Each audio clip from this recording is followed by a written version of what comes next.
Assalamualaikum warahmatullahi wabarakatuh.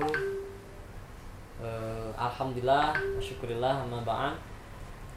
Pertama-tama mari kita panjatkan puji kepada Allah Subhanahu wa taala yang mana pada kesempatan yang sangat berbahagia ini kita bisa berdiskusi bareng akan podcast pertama di Lajisnu Jawa Barat. Yang alhamdulillah pada kesempatan yang berbahagia ini kita kedatangan tamu dari Ketua LPBI NU Jawa Barat, Kang Dadang Sudarja ya. Sudarja, mohon maaf Sudarja. Untuk itu selebihnya kita akan membahas beberapa segmen terkait isu-isu sosial atau kebencanaan lah, mitigasi dan kebencanaan. Nah, untuk lebih lanjutnya sebelum session ini dilanjut, mungkin ada beberapa hal prolog yang saya akan sampaikan bahwa Jawa Barat ini memiliki 49,92 juta penduduk kurang lebih. Betul. Dan memang beberapa kota kabupaten, khususnya kemarin terakhir ada bencana di Kabupaten Garut yang beberapa berita menyebutkan hampir 17,8 miliar kerugiannya untuk penggantian itu. Nah, mungkin untuk berbicara tentang hal itu kita langsung saja. Ini bagaimana sih? Kenapa ini selalu terjadi di beberapa kota kabupaten? Apakah memang kitanya yang tidak siap atau memang harus ada perubahan baru? Nah, dalam melihat ini bagaimana tanggapan semisal LPBI dalam melihat bencana di beberapa daerah, ya terkhusus kemarin adanya di Garut semisalnya. Gimana, Kang? Baik, terima kasih. Assalamualaikum warahmatullahi wabarakatuh. Terlebih dahulu perkenalkan, saya Dadang Sudarja. Saya Ketua Pimpinan Wilayah Nahdlatul Ulama, Lembaga Penanggulangan Bencana dan Perubahan Iklim Nahdlatul Ulama. Jadi sebuah lembaga yang ada di bawah payung besar Nahdlatul Ulama. LPBI NU adalah implementator dari kebijakan PWNU terkait dengan bidang lingkungan hidup dan kebencanaan. Itu baik. Berbincang-bincang tentang bencana, saya kira kita sudah sama tahu kalau Jawa Barat adalah satu daerah yang memang di balik keindahan yang sangat luar biasa, Jawa Barat juga memiliki tingkat risiko yang tinggi dari ancaman. Ada 13 ancaman yang berada di wilayah geografi Jawa Barat, ya, dari mulai angin puting beliung, banjir, longsor, kebakaran hutan dan lahan, kemudian hidrometeorologi, ya, seperti yang sedang terjadi sekarang, kemudian juga gempa bumi dan tsunami, dan itu ada di Jawa Barat semua. Jawa Barat adalah seperti supermarketnya bencana, sama seperti Indonesia. Nah, jadi memang tidak punya pilihan lain, ya, dalam kondisi seperti ini selain kita membangun kesiapsiagaan untuk menghadapi ancaman itu. Nah, kenapa hari ini sering terjadi? Nah, Jawa Barat kebetulan seperti yang saya sampaikan tadi, kita memiliki kerentanan dan risiko yang tinggi. Yang pertama adalah kejadian bencana itu juga tidak terlepas dari faktor kerentanan yang ada, ya. Ancamannya banyak, kerentanannya juga tinggi. Misalnya soal kerusakan lingkungan hari ini, ya, di mana-mana terjadi. Ada yang dipicu oleh kondisi global, misalnya soal climate change dan lain sebagainya, tetapi juga lebih banyak dipengaruhi oleh faktor dampak dari perubahan perilaku, baik itu perilaku manusia, ya, maupun perilaku biokrasi. Nah, apa itu perilaku biokrasi? Maksud saya banyak daerah-daerah yang kemudian rusak karena korban kebijakan. Misalnya ada jalan tol yang dibangun di kawasan lindung, misalnya ada dam misalnya atau bendungan yang juga merubah bentang alam dan berdampak pada perubahan landscape atau bentang alam satu daerah. Jadi banyak sekali, seperti halnya di Bandung Utara, ya. Bandung Utara, kawasan cekungan Bandung yang memiliki fungsi ekologi yang sangat luar biasa. Hari ini banyak alih fungsi lahan, banyak jadi restoran, hotel, pariwisata dan sebagainya. Kemudian baru-baru ini Garut. Nah, Garut ini kan kalau kita baca sejarah dari dulu, Bandung Garut ini 75% atau 85% saya lupa itu diorientasikan sebagai kawasan lindung. Karena Garut memiliki fungsi lindung untuk kawasan cekungan, baik itu cekungan untuk kepentingan Bandung Raya maupun untuk ke daerah selatan. Ya. Ada beberapa sungai besar yang seperti Cimanuk, ya, kemudian ada Citandu juga, itu bermuara dari Garut dan kemudian mengalir ke utara dan ke selatan. Dan ini berpotensi untuk menghasilkan sesuatu yang bisa dioptimalkan. Seperti misalnya hari ini ada Jati Gede, ya, walaupun saya agak kurang tidak setuju dengan bendungan Jati Gede untuk irigasi dan lain sebagainya. Tapi ke sini Garut juga mendapat tekanan yang sangat luar biasa. Banyak pembangunan-pembangunan, ya, di daerah-daerah yang tadinya dinyatakan sebagai catchment area, sebagai daerah tangkapan hujan, misalnya sebagai daerah resapan, hari ini sudah berubah menjadi pabrik, misalnya kan. Nah, itu yang kemudian mendorong atau menjadi faktor pemicu terjadinya bencana saat ini. Saya kira faktor itu yang kemudian mendominasi kenapa hari ini malah semakin sering, ya, bukan semakin turun, tetapi ya semakin sering karena tadi perubahan perilaku manusia dari sisi kita sebagai manusia maupun dari perubahan kebijakan yang tidak yang tidak pro terhadap lingkungan. Jadi gini Kang, kalau saya lihat kan memang fenomenanya ini kalau saya lihat dalam Al-Qur'an itu kan, ya, ada surat Ar-Rum ayat 1 yang isinya ya dhaharul fasadu fil bahri, ya, wal bahr. Yang seterusnya. Nah, ini kan kerusakan di daratan dan di laut kan tidak terlepas daripada ulah manusia sendiri. Nah, Kang, kira-kira gini Kang, ini kan sudah jelas, ini ada dalam Al-Qur'an sudah ada. Kemudian ya kita sebagai manusia untuk bahasanya mewaspadai supaya bagaimana ini tidak terjadi lagi. Nah, LPBI melihatnya misalkan ada gak trik-trik yang memang dilakukan misalkan di lapangan? Ya, baik, betul bahwa sebenarnya sudah digambarkan di dalam Al-Quran, ya, seperti dalam surat Ar-Rum tadi. Nah, pertanyaannya adalah sejauh mana kita menangkap pesan itu. Itu yang kemudian menjadi PR kita, PR para ustadz, PR para kiai, ya, bagaimana menyadarkan perilaku umat, ya, bahwa hari ini kita sudah dalam kondisi krisis, ya, misalnya itu yang tidak disampaikan. Nah, sebagai peran pendakwah sebenarnya memiliki peranan penting. Misalnya hari ini, ya, di kita mudah-mudahan tidak terjadi. Bagaimana misalnya terjadi di Inggris, di Amerika, di Prancis, di Portugal, suhu mencapai 40 derajat dan banyak kawasan hutan terbakar dan pemukiman yang berada di kawasan hutan itu terbakar. Dan sangat luar biasa. Ini menunjukkan terjadi perubahan. Nah, saya kira kondisi ini yang harus disikapi. Bagaimana kita sebagai umat, sebagai hamba menyikapi kondisi itu. Nah, tentu akan sangat dipengaruhi oleh sejauh mana peran kita, terutama peran mulai dari elit, ya, elit agama, ya, tokoh-tokoh agama, para ustadz, para kiai, ya, bagaimana berperan serta untuk melakukan edukasi. Kuncinya sebenarnya di edukasi. Nah, disitulah diperlukan satu kebersamaan, ya, yang terintegrasi antara pemerintah, tokoh masyarakat, para alim ulama, kemudian tokoh pendidikan misalnya, harus memahami soal kondisi yang terjadi saat ini. Lalu kemudian ini harus disampaikan kepada umat, harus disampaikan. Lalu kemudian seperti apa? Harus ada tindakan yang konkret, harus ada tindakan yang nyata. Karena kita tahu dunia akan kiamat, betul, iya. Tapi kan apakah akan dibiarkan oleh kita kiamat rusak oleh manusia? Kan tentu tidak seperti itu, ya. Tugas kita itu adalah bagaimana merawat apa yang sudah diberikan Allah, gitu kan.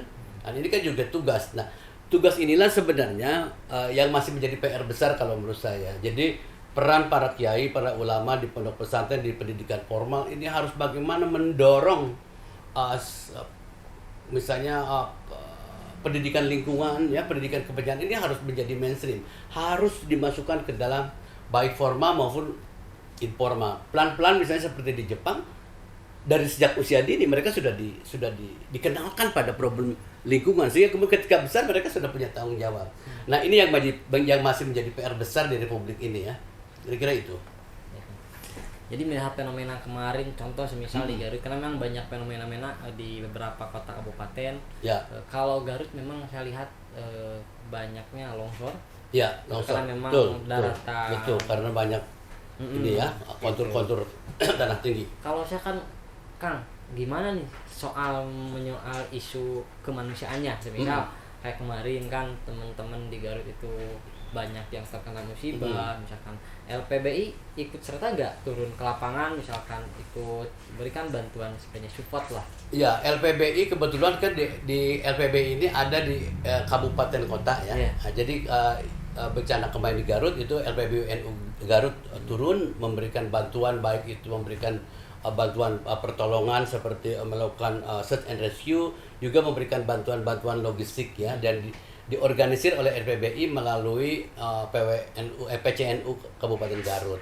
Nah, jadi alhamdulillah lah teman-teman di LPBI NU Garut berkontribusi, dan kita juga di Jawa Barat menghimpun bantuan ya untuk kepentingan membantu mereka yang sekarang masih berjalan. Nah, dari sisi itu karena kita tahu bahwa ya bencana adalah urusan kita bersama, sehingga kemudian juga harus kita tanggung, kita harus bantu ya sebisa mungkin bagaimana menurut. Nah, tinggal bagaimana kedekatan kita ini sama bencana itu ya, harus membangun satu ini sosial ya, satu kepekaan sosial, sehingga kemudian kita juga bisa bisa terbangun untuk saling membantu. Tapi memang kan fokus LPBI itu di bencana, atau ada isu-isu yang lain memang lebih dikembangkan misalkan dari LPBI itu sendiri? Ya, kebetulan LPBI diberi mandat ya untuk isu penanggulangan bencana dan perubahan iklim. Jadi untuk lingkungan hidup. Tadi itu satu paket. Tetapi LPBI lebih fokus sebenarnya pada upaya-upaya pengelolaan risiko. Jadi pada kegiatan-kegiatan pra bencananya. Misalnya hari ini LPBI bekerja disupport sama Save the Children Indonesia, kita sedang melakukan edukasi di dua kabupaten, Subang sama Tasikmalaya. Lebih fokusnya lagi di desa Sirnajaya dan di desa Mulyasari. Itu mengedukasi dari mulai pendidikan formal, informal, sampai kepada kelembagaan desa dan komunitas. Dan bagaimana tujuannya adalah membekali komunitas, kelembagaan desa, kemudian tenaga pendidik, warga sekolah untuk memiliki pengetahuan, memiliki keterampilan di dalam upaya-upaya pengelolaan risiko. Nah, peran besarnya di situ LPBI NU. Nah, ke depan misalnya kita akan kerjasama dengan Universitas Pancasila misalnya di desa, salah satu desa di Bogor, mudah-mudahan. Dan kemudian terkait dengan respon, kita juga melakukan itu. Nah, insya Allah Jawa Barat, LPBI NU Jawa, karena saya baru belum 1 tahun, insya Allah tahun depan kita sudah memiliki tim tanggap darurat ya, tim emergency responnya PWNU untuk kepentingan respon bencana di dalam menyikapi pentingnya kecepatan atau ketepatan melakukan respon pada peristiwa-peristiwa bencana di mana saja, terutama di Jawa Barat ya. Oh iya Kang, sebelum kita lanjut diskusi lagi, ini saya mengingatkan Kang ya kepada teman-teman, pada warga Jawa Barat atau warga Indonesia, saya mengajak Lajisnu Jawa Barat untuk berzakat infak sedekah di Lajisnu Jawa Barat. Silakan nanti teman-teman, bapak-bapak, ibu-ibu bisa melihat satu kris untuk semua, bisa cek aplikasinya di NU Care Lajisnu, atau bisa nanti via transfer lewat ATM, GoPay, link dan lain sebagainya. Di sana sudah tertera. Maka saya mengajak mangga pada warga masyarakat Jawa Barat yang mau menitipkan zakat infak sedekah, kita siap untuk menanggung di Lajisnu Jawa Barat. Nah, itu Kang. Ya. Nah, jadi memang gini Kang, lanjut lagi Kang ya. Berusaha kan iklan dulu Kang. Penting jadi ya. Jadi yang selanjutnya gini Kang, ketika memang bencana ini sudah katakanlah terlanjur kan ya, ini kan pasti ada upaya-upaya, baik misalkan kayak kita kerjasama dengan stakeholder gitu kan. Nah, upaya-upaya itu misalkan Akang sendiri nih sudah berkoordinasi kah dengan pihak pemerintah stakeholder kah untuk misal nanti buat agenda nih ke depannya, ada semacam pelatihan atau memang apapun itu yang sifatnya untuk mencegah. Betul. Lebih baik mencegah kan daripada mengobati kan. Ya. Nah, apakah Akang sudah ada respon misalkan kerjasama dengan pihak pemerintah tersebut, stakeholder? Ya, selama ini LPBI NU melakukan itu. Jadi kegiatan kita tidak terlepas dari koordinasi dengan pemerintah, terutama dalam hal ini lembaga BPBD ya, lembaga yang memang diberikan mandat untuk soal penanggulangan bencana. BPBD Jabar, misalnya Dinas Sosial Provinsi Jawa Barat, karena dua lembaga itu yang memiliki mandat untuk urusan bencana. Jadi selalu ya LPBI selalu berkoordinasi baik itu pada level provinsi, level kabupaten kota maupun pada tingkat daerah, dan selalu melibatkan stakeholder yang ada di daerah. Misalnya melibatkan LPBU NU kabupaten kota. Kemudian melibatkan juga Karang Taruna, melibatkan PKK, melibatkan kelompok-kelompok perempuan, kelompok disabilitas, kelompok anak dan anak muda gitu. Itu yang kemudian kita organisir sebagai sebuah potensi di dalam upaya pengelolaan risiko. Nah, kemudian mitra dari luar saat ini LPBU NU Jawa Barat disupport sama Save the Children Indonesia ya, sebuah organisasi kemanusiaan yang berpusat di Inggris, dan kita punya kantor, dan Save the Children punya kantor di Bandung dan di Jakarta. Itu membantu kita dan bekerja sama dalam program kemitraan sampai bulan November. Dan hari ini misalnya untuk memperkuat kapasitas sumber daya di LPBI selalu mengikut sertakan stafnya untuk mengikuti pelatihan-pelatihan. Misalnya hari ini sedang ada pelatihan child safeguarding di Depok misalnya selama 2 hari. Kita kirim 2 orang ya. Kemudian pelatihan-pelatihan lain itu dalam rangka memperkuat sumber daya manusia di LPBI, karena harapannya LPBI ini bisa juga mengikuti perkembangan global ya, sehingga kemudian kita bisa berkelimpah di dunia humanitarian pada level regional, nasional maupun internasional. Itu yang ada di benak saya, sehingga LPBI menjadi organisasi yang memang bisa mudah diakses oleh masyarakat dan juga bisa menjadi bagian daripada masyarakat. Oh iya Kang, ini kan podcast pertama ya Kang ya. Podcast pertama betul dengan LPBI. Yes. Nah, apa Kang harapannya misalkan untuk warga masyarakat Jawa Barat ini Kang ke depan supaya lebih aman, lebih nyaman gitu kan, lebih sejahtera lah bahasa minimal, jangan terulang-ulang lagi Kang. Iya. Saya kira ada beberapa harapannya itu. Ya, ada beberapa aspek yang penting ya bagi masyarakat. Jadi bukan hanya berpikir tentang aspek ekonomi yang sekarang cenderung ekonomi itu menjadi target ya. Kemudian mengabaikan persoalan-persoalan lingkungan ya. Bagaimana menurut saya masyarakat sekarang harus menjadi masyarakat yang kritis, masyarakat yang cerdas, masyarakat yang juga